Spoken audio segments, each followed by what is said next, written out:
Hi there. My name is Dr. Joy Kwakui. I am the founder and director of Faith Integrated Psychiatry in Tucson, Arizona. And I do have a question on my mind today. Have you ever experienced a situation, or maybe a few, in your life where you are trying to effect changes in some area of your life, but you keep failing each and every time, and it seems like an uphill task? Many of us would answer yes to that question, myself included. Accomplishing a behavioral or lifestyle change can be a very challenging undertaking. From time to time, I work with individuals who have difficulty achieving some behavioral change in an area of their lives. And some people may be dealing with unhealthy habits, and they want to overcome those habits. Other people are, desiring to build new habits and effect change in their own lives in one way or another. An example of such a change may be, say, a person who is looking to overcome a porn addiction, or someone who is looking to become a better Christian. You want to be a better version of yourself.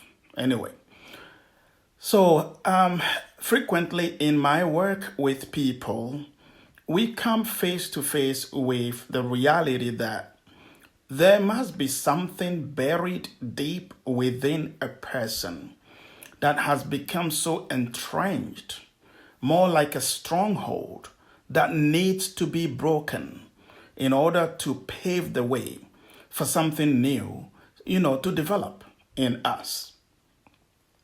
And I've been doing a lot of thinking in along these lines. So today I want to share a few ideas on the subject of brokenness, and what true, authentic, and thorough brokenness may look like in our lives. I hope that this will be helpful to you, and please like the video and share it with someone else so that they can benefit as well. So what does it mean to be truly broken?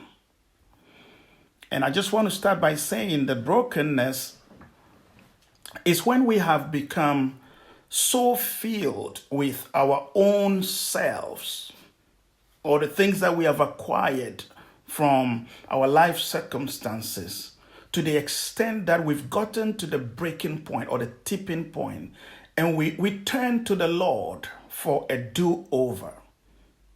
And that's when He truly becomes Lord, and we truly become servants that are submitted to Him. In one sense, to be broken means that you're willing to lay aside some of your strongly held personal principles, practices and priorities, because it's likely that they are no longer serving you well, and you are willing to consider and adopt a new belief system or value system that is different from the beliefs and practices that you had before. And it's like becoming a child all over again. And in that sense, brokenness is like surrendering and letting go of your arguments, and so you can acquire or formulate something new. Brokenness can also mean letting our knees hit the ground and actually keeping them glued to the ground. And what does that mean? That's when you're willing to pray without ceasing.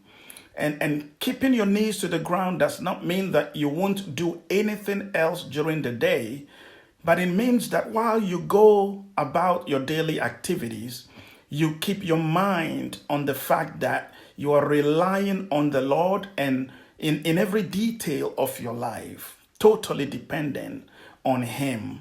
And brokenness is keeping quiet, holding your peace, for moments of time, and letting the Lord speak into your life through His word, or through someone else who is a spiritual authority over your life. And it's like becoming, like I said, becoming a child all over again. And it's not that fun. Brokenness can be extremely difficult, but also extremely transformational. In another way of, looking at brokenness is in a very practical way is to fast, frequently. And when you fast and pray frequently, you're getting desensitized to the unhealthy tendencies in you, and you're creating the hunger and thirst for healthier ideals that are more spiritually sound and helpful to you. Also, brokenness begins when we are willing to remove the log from our own eyes before attempting to remove the peck from another person's eyes, as the Lord said. Now, brokenness happens when we take responsibility for what is not going well in our lives, and we seek help in correcting our mistakes. And a person who is truly broken will never pass the buck or shift responsibility to another person. It's like the buck stops with you. A broken person is often very quick to confess and repent from anything in their lives that doesn't please God, or anything in their lives that they know is not morally right. And it's being so crushed on the inside by your shortcomings, becoming extremely remorseful, and also getting to a place where you accept that, hey, you need God. And in Him you live and move and have your being. And you want Him to direct your life. And brokenness is also the willingness to follow when God begins to direct our lives. And whenever things are going well, a broken person would often refuse to take credit. A broken person is humble in that way.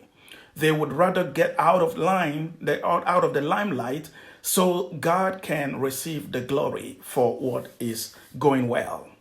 And one powerful way to look at brokenness is that it is your willingness to endure some suffering. And it means losing some things, sacrificing some pleasures, and dying to self. It is denying yourself and taking up your own cross and following the Lord, as the good word says. Now, King David is a good example of a person who became broken. And in the scriptures, in the book of Psalm, at his point of brokenness, he cried unto the Lord in Psalm 51 verse 10, and he said, "Create in me a clean heart, O God, and renew a right spirit within me." Usually, tears, humiliation, and hurting of ego are involved in the process of true brokenness. And brokenness can be done privately, but it usually becomes a public event if it is not done early enough. That's when God steps in and effects brokenness in a person without them initiating the process. And what happened in the life of Saul on the road to Damascus, Nebuchadnezzar, and maybe we can also say Pharaoh, may be examples of public brokenness. So it's a good thing to seek brokenness voluntarily and promptly on our own, so that we can nip things in the bud before they become more public and humiliating situations. Finally, since God will not come down physically to hold our hands through the process, it is important to humbly and willingly submit ourselves to a more seasoned mentor who would be an accountability partner for you through your process of brokenness. Well, that's it for now. Please comment on the post and share your experiences with me, especially if you know of proven ways that we can all be broken and transformed so we can become better versions of ourselves. Many, many blessings to you.